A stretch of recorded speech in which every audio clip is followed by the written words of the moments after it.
कृष्ण शरणम मम। शरीर नौका है, संसार समुद्र है और विषय जल है। विषयों का चिंतन करते रहने से आत्मशक्ति नष्ट होती है।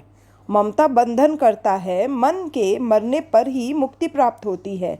बंधन मन का होता है, आत्मा का नहीं। आत्मा तो मुक्त ही है। गृह त्याग की आवश्यकता नहीं है, गृह में सावधान होकर रहना है। प्रतिकूल परिस्थिति में भी प्रहलाद घर में रहे और उनकी भक्ति में कोई बाधा न डाल सका, जबकि वन में एकांत में भी भरत जी मृगबाल पर आसक्त हुए और भजन न कर सके। प्रतिकूल संयोग में, प्रतिकूल वातावरण में भजन किस प्रकार किया जाए, यह प्रहलाद ने जगत को बताया है। और अनुकूल वातावरण के होने पर भी मनुष्य सावधान न रहे तो वह भजन नहीं कर सकता, ऐसा हम भरत के दृष्टांत से समझ सकते हैं। घर में समाहित वस्तुएं भजन में बाधा रूप नहीं है, किंतु मन में बसी हुई वस्तुएं बाधा रूप हैं। गृह त्यागी महात्माओं को माया किस प्रकार सताती है, वह यह कथा बताती है। भरत जी ने सोचा कि एकांत में बैठकर मैं ईश्वर की आराधना करूंगा। वे नेपाल के गंडकी नदी के किनारे आए। वहां वे आदित्य नारायण भगवान की आराधना करने लगे। ईश्वर के सिवा अन्य किसी का भी संग भजन में विक्षेप करेगा। जिसे तप करना है वह अकेला ही तप करे। सर्वदा यही सोचो कि मैं अकेला नहीं हूँ, मेरे भगवान भी मेरे साथ हैं। ईश्वर के सिवा अन्य का संग रखोगे तो दुखी होगे। भरत जी अकेले ही तप करने गए थे। गंडकी का दूसरा नाम है शालिग्रामी। भरत जी का नित्य नियम था 4 बजे ब्रह्म मुहूर्त में स्नान करते थे। कटी तक जल में खड़े रहकर सूर्य नारायण का ध्यान और गायत्री मंत्र का जप करते थे। सूर्य नारायण की कृपा से बुद्धि उज्जवल होती है, अतः उनकी हमें उपासना करनी चाहिए। सूर्य नारायण के उपकार के कारण हम उनके ऋणी हैं। वे जगत को सतत प्रकाश दान करते हैं। उनका उदय न होने पर जगत में प्रलय होता है। समस्त स्थावर जंगम की आत्मा सूर्य है। सूर्य नारायण सभी को प्रकाश देते हैं, किंतु वे बिजली की कंपनी की भांति बिल नोटिस नहीं भेजते हैं। वे रविवार की छुट्टी भी नहीं मानते। जिस दिन वे छुट्टी मनाएंगे जगत का प्रलय हो जाएगा। सूर्य परमात्मा का साकार स्वरूप है। मनुष्य और कौए में एक बार झगड़ा हो गया था, तो उस समय कौए ने कहा था, वैसे तो तू अधिक बुद्धिशाली है, किंतु तुझसे हम में 1 गुण अधिक है। हम सूर्योदय के पहले ही निद्रा त्याग करते हैं। श्री कृष्ण शरणम मम। सूर्योदय के पूर्व ही स्नानादि करके सूर्य नारायण को अर्घ्य दान दो। रात्रि के 11 बजे के बाद का समय राक्षस काल कहा गया है। इस निषिद्ध काल में भोजन मत करो। आजकल तो लोग सिनेमा देखने के बाद 11 बजे भोजन करते हैं। ऐसा करना ठीक नहीं है। सूर्य, चंद्र, समुद्र ईश्वर की मर्यादा का उल्लंघन नहीं करते। हे मानव, परमात्मा की मर्यादा का पालन करने के लिए तुझे सुख समृद्धि दी गई है। भरत जी प्रार्थना करते हैं, मेरी बुद्धि, मेरा मन कहीं दुर्मार्गी न हो जाए। भगवान के तेजोमय रूप का मैं चिंतन करता रहूं। अर्थ और ज्ञान के साथ जप करो। सुखदेव जी वर्णन करते हैं, राजन, भरत द्वारकाधीश की मानसी सेवा करने लगे। प्रत्यक्ष सेवा तो बहुत की थी, अतः अब मान की सेवा करने लगे। मानसी सेवा सरल नहीं है। अधिकतर पाप शरीर से नहीं, मन से ही होता है। अतः मानसी ध्यान, मानसी सेवा श्रेष्ठ है। ईश्वर में मन से तन्मय होना ही मानसी सेवा है। एक बार एक बनिए ने गोसाई जी के पास जाकर कहा, महाराज, मैं प्रभु सेवा तो करना चाहता हूँ, किंतु एक भी पैसे के खर्च के बिना सेवा हो सके ऐसा मार्ग बताइए। तो गोसाई जी ने मानसी सेवा का मार्ग बताते हुए उस बनिए से कहा, तो मानसी सेवा बिना खर्च के कर सकेगा। केवल मन से संकल्प करते रहना कि मैं भगवान को स्नान करा रहा हूँ, वस्त्र पहना रहा हूँ, पूजा कर रहा हूँ, भोग लगाता हूँ, भगवान भोजन कर रहे हैं आदि। फिर गोसाई जी ने उससे पूछा, तुझे भगवान का कौन सा स्वरूप अधिक प्रिय है? बनिए ने उत्तर दिया, मुझे तो भगवान का बाल कृष्ण स्वरूप अधिक प्रिय है। गोसाई जी ने कहा, प्रातः काल में ऐसी भावना कर कि ठाकुर जी के लिए यमुना जल ले आया हूँ। घर आने पर ऐसा भाव जगाया जाए कि ठाकुर जी स्नान कर रहे हैं। यशोदा जी जैसी भावना रखकर बाल स्वरूप की सेवा करना। बाल सेवा में वात्सल्य भाव मुख्य है। सेवा में दूध और माखन लाना। बाद में कन्हैया को मंगल गीत गाकर जगाना। जागो बंसी वाले ललना मोरे प्यारे, रजनी बीती भोर भयो है, घर घर खुले किवारे। गोपी दही मतत सुनियत है, कंगन के झनकारे। उठो लाल जी भोर भयो, सुर नर ठाड़े द्वारे। ग्वाल बाल सब करत कुलाहल, जय जय शब्द उचारे। माखन रोटी हाथ में लीनी, गौवन के रखवारे, मीरा के प्रभु गिरधर नागर शरण हाय कूतारे, जागो बंसी वाले लल्ला मोरे प्यारे। श्री कृष्ण शरणम मम।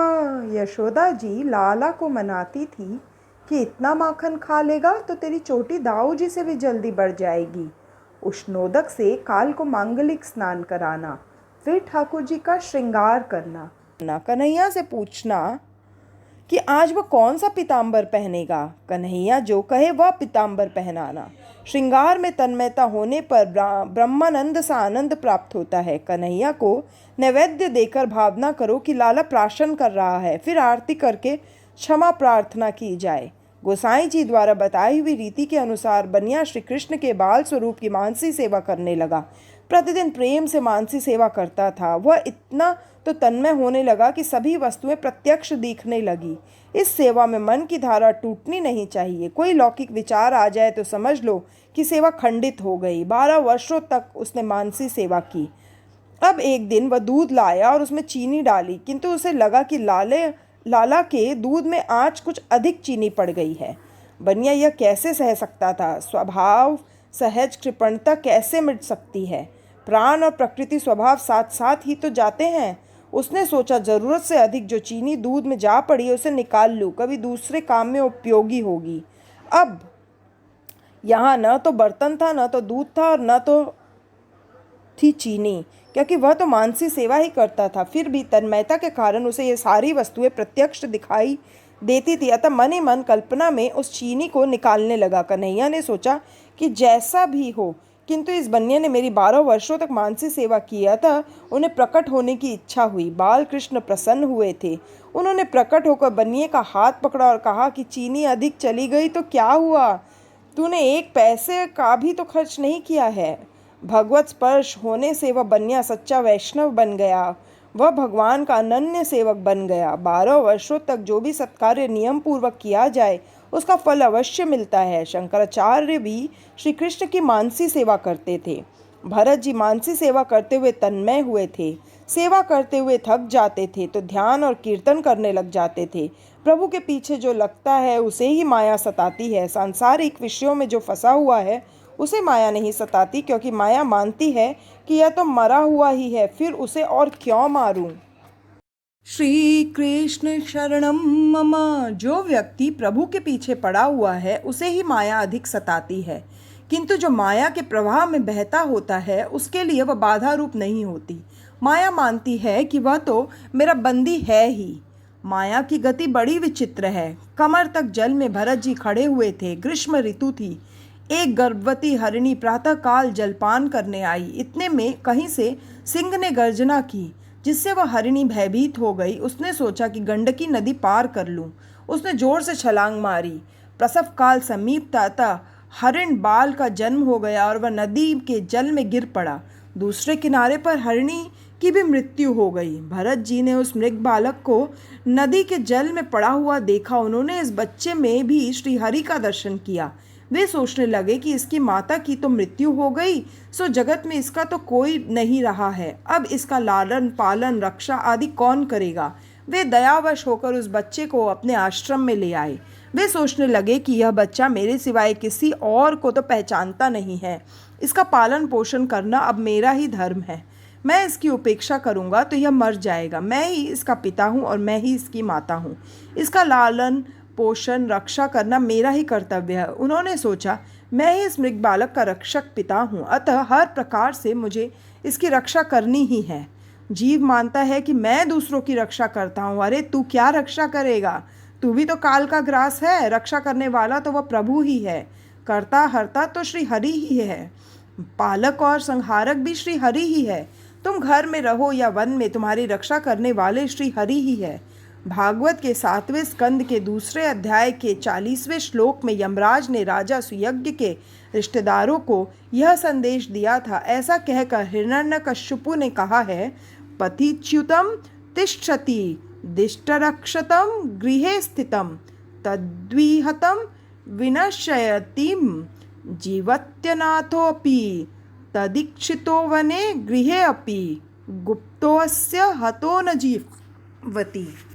यदि परमेश्वर की कृपा हो तो जो अनाथ हो या वनवासी हो तो भी वह जीवित रहता है, और परमेश्वर द्वारा मारा गया जीव घर में सुरक्षित होने पर भी जीवित नहीं रहता, मरता ही है।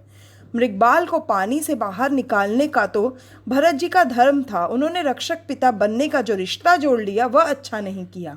जीव मात्र का रक्षक पिता तो ईश्वर ही है। सभी दोष अभिमान के कारण ही उत्पन्न होते हैं। श्री कृष्ण शरणम मम। भरत जी उस मृगबाल का लालन पालन करने लगे। धीरे धीरे वह बड़ा होने लगा। भरत जी उसे अपनी गोद में बिठलाते थे और उसके साथ खेलते थे। भरत जी ने अपनी पूर्वावस्था में बच्चों का लालन पालन किया था। यह पूर्वचित अप्सरा वहां आ गई। पुराने संस्कारों को भूलना बड़ा कठिन काम है। सूक्ष्म संस्कार मन में अभी तक बसे हुए थे, अतः उनका मन उस हिरण के बच्चे में फंस गया। अब उनका मन प्रभु भजन में स्थिर नहीं हो पाता था। ध्यान में हर 5-10 क्षण के बाद वह बच्चा ही दिखाई देने लगा। वासना का विषय तो बदल गया, किंतु वासना तो मन में रह गई। ऐसी हालत में इसकी अपेक्षा गृह जीवन में कौन सी बुराई थी। ज्ञानी को तो मन को भी मारना पड़ता है। भरत जी ने मृगबाल को घर में रखा, वह ठीक तो हुआ, किंतु उसे जो मन में भी रखा वह ठीक नहीं किया।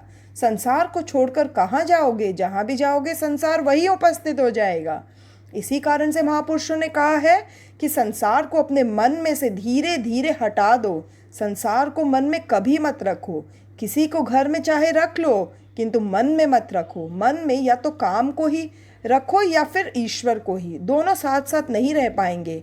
कहा भी है, तुलसी दोनों नहीं रहे, रवि रजनी एक ठाम। भजन और भक्ति में बाह्य संसार नहीं, आंतर संसार ही बाधा रूप है। वह मृगबाल भरत जी की कुटिया में नहीं, मन में भी बस गया।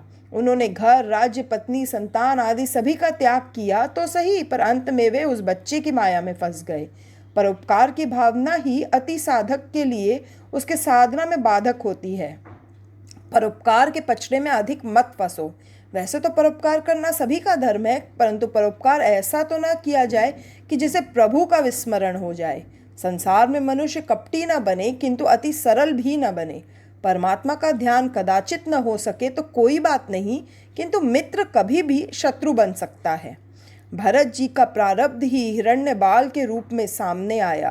प्रारब्ध को तो झेलना ही पड़ता है। ज्ञान होने के पश्चात वासना नष्ट न हो सके तो ज्ञान दृढ़ नहीं हो पाता। ज्ञान को दृढ़ करने के लिए प्रथम वासना को नष्ट करना आवश्यक है। वासना में मन फंसा हुआ है। भरत जी वैसे तो महाज्ञानी है, किंतु ज्ञान होने के बाद भी यदि मन वश में न हो तो ज्ञान स्थिर स्थायी नहीं हो सकता। जब तक ज्ञानी मन और वासना का नाश न कर सके तब तक उसकी भक्ति और ध्यान में स्थिरता नहीं आ सकती। श्री कृष्ण शरणम मम। वासना के वेग में कई बार ज्ञान बह जाता है। जो वैराग्य के बिना गृह त्याग करता है वह वन में भी नया संसार बसा लेता है। भरत जी ज्ञानी हैं, किंतु वासना को अंकुशित नहीं कर सके हैं। घर में रहकर वैराग्य की पूर्णता प्राप्ति के पश्चात ही गृह त्याग करो। ज्ञानी के 2 प्रकार हैं। जिसने अधिक उपासना की है वह कृतोपास्ति ज्ञानी है, उसे माया नहीं सताती, किंतु जो अकृतोपास्ति ज्ञानी है उसके लिए माया विघ्न करता है। वासना के नाश के बिना तत्वानुभव नहीं होता। वासना के नाश किए बिना तत्वज्ञान की प्राप्ति होने पर भी ब्रह्मनिष्ठा नहीं होती। भरत चरित्र इसका दृष्टांत है। भरत जी को अब तक अपरोक्ष साक्षात्कार नहीं हुआ था। यदि यह साक्षात्कार हुआ होता तो उनका मन हिरण्यबाल में नहीं फंसता। भरत जी अब दिनों दिन उस बच्चे के लालन पालन में व्यस्त रहने लगे। परिणामतः संध्या पूजा आदि नित्य कर्म छूटने लगे। भरत जी उसे हरी कोमल घास खिलाते, वह चौकड़ी भरता, यह मुनि के आंग चाटता तो भरत जी सोचते, वाह कैसा सुंदर और सयाना है यह। दिन प्रतिदिन वह आसक्ति बढ़ती चली। एक दिन वह बच्चा खेलता कूदता घने वन में चला गया तो रात होने पर भी वापस न आया। मुनि को चिंता होने लगी कि मेरे बच्चे का क्या हुआ होगा, कब लौटेगा। काल को किसी पर भी दया नहीं आती। काल सदा सर्वदा सावधान रहता है। नहीं प्रतीक्षते मृत्यु कृतम अस्य न वा कृतम। मृत्यु कभी यह नहीं सोचती कि इसने अपना कार्य समाप्त किया भी है या नहीं, अतः हर क्षण सावधान रहो। मृत्यु के लिए हमेशा तैयार रहो। जीवन इस प्रकार जीना चाहिए कि तुम सावधान रहो और मृत्यु आए। कहीं ऐसा ना हो कि तुम्हारी तैयारी ना हुई हो और मृत्यु उठा ले जाए। भरत जी को पकड़ने के लिए काल आया। भरत जी को मृगपाल का स्मरण हो गया। उन्होंने श्री हरि का नहीं अपितु मृगपाल का चिंतन करते हुए देह त्याग किया। इस मृगपाल के लालन पालन करने से भरत जी को आत्मस्वरूप का विस्मरण हो गया।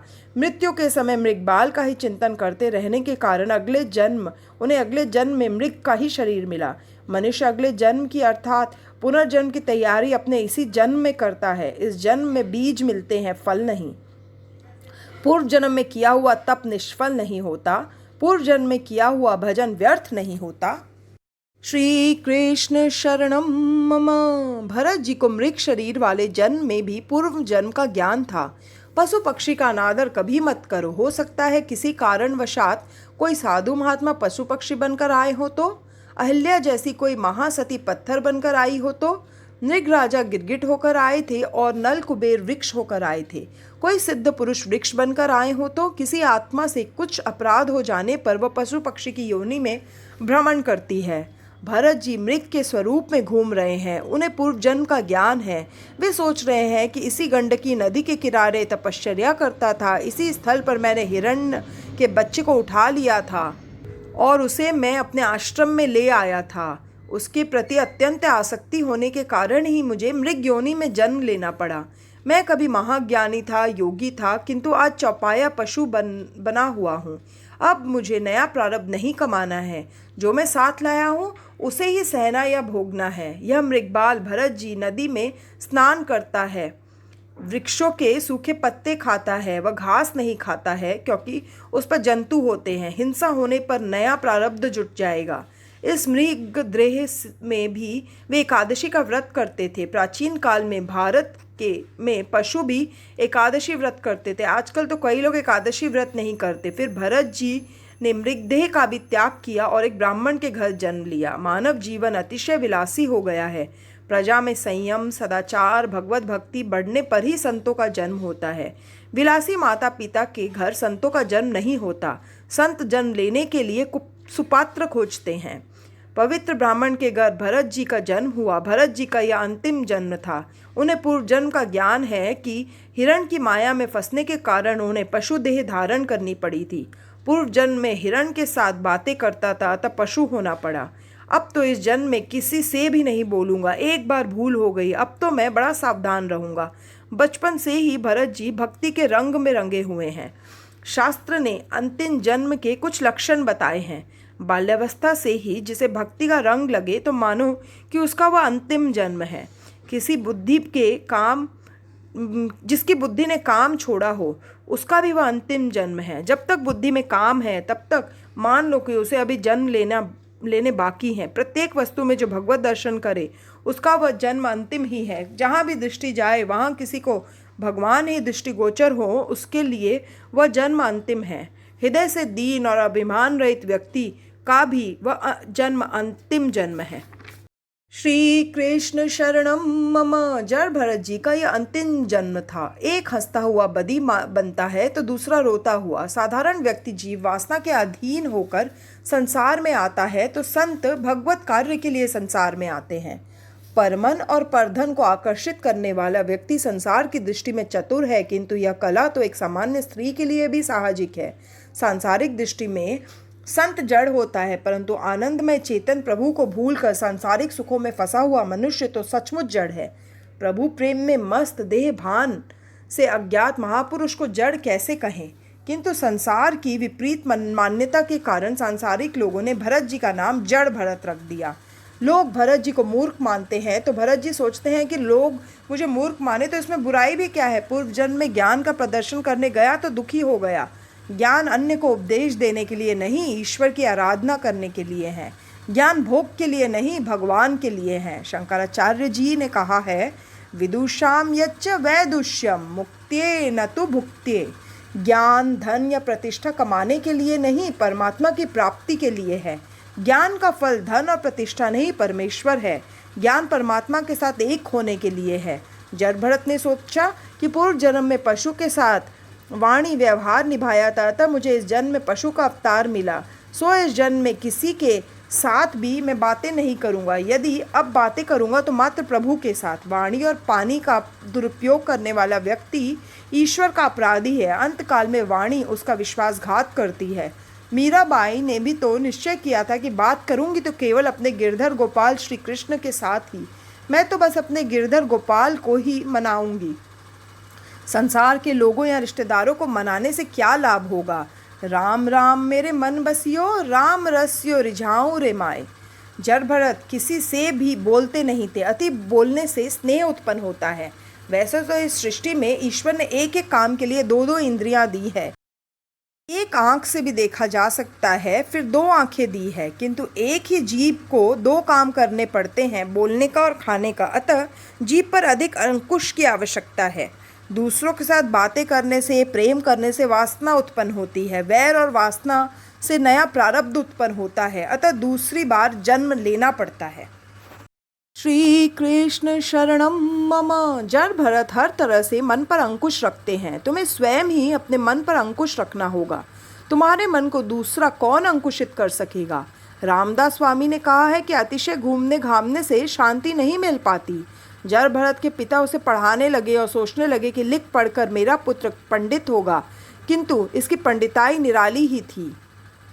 इसकी पंडिताई सच्ची थी। सच्ची पंडिताई कौन सी है। परमन परधन हरन को, वैश्या बड़ी प्रवीण। तुलसी सोई चतुरता, राम चरण लवलीन। भरत जी यों जानते तो सब कुछ है, फिर भी मंत्रोच्चार अच्छे ढंग से नहीं करते। वे अपना ज्ञान प्रसिद्ध नहीं करना चाहते। जड़ भरत जी भगवान के स्मरण में ही लीन रहते हैं। ज्ञान और भक्ति के परिपक्व होने पर ही जीव संसार वृक्ष से उसी तरह अलग हो जाता है जिस प्रकार परिपक्व होने पर फल अपने आप वृक्ष से अलग होकर गिर पड़ता है। माता पिता ने शरीर का त्याग किया तो जड़ भरत जी पागल की भांति घूमने लगे।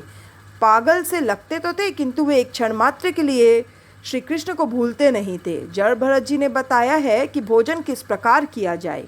स्वाद की अपेक्षा के बिना केवल शरीर के पोषण के हेतु ही भोजन करना चाहिए। जड़ भरत के भाई उन्हें पीसे हुए तिल, धान्य का कूड़ा, सड़े हुए उड़द आदि खाने के लिए देते थे, तो उन वस्तुओं को भी अमृत तुल्य मानकर वे खा लेते थे। किस प्रकार चला जाए वह भी जड़ भरत जी ने बताया है। किसी भी जीव की हिंसा न हो पाए, ऐसा सोचकर वे रास्ता देखकर चलते थे। धरती पर दृष्टि रखते हुए चलना चाहिए। हरदम सोचो कि कहीं मुझसे किसी जीव की हिंसा न हो जाए। भरत जी औरों के काम भी करते थे। भाइयों ने उन्हें खेत के चारों ओर मिट्टी की छोटी सी दीवार बनाने को कहा। भरत जी ने सोचा कि मैं आज ये काम करूंगा तो कल मुझे दूसरा काम सौंपेंगे। अतः उन्होंने मेंढ बांधने की जगह गड्ढा बना दिया। एक दिन भाई ने खेत की देखभाल करने को कहा तो भरत जी ने गायों को खेत में चरने के लिए छोड़ दिया। भरत जी गायों को रोकते नहीं थे। वे कहते थे, खाने वाला राम, खिलाने वाला राम, तो रोकन का क्या काम। जगत के समक्ष मानो कि नाटक कर रहे हैं कि वे पागल है। ज्ञानी पुरुषों के ध्यान में लोक संग्रह बाधा रूप है। सांसारिक व्यवहार की कहीं माया न लग जाए, इस हेतु से वे परमात्मा नारायण की आराधना करते हुए एक दिन खेत में बैठे हुए थे।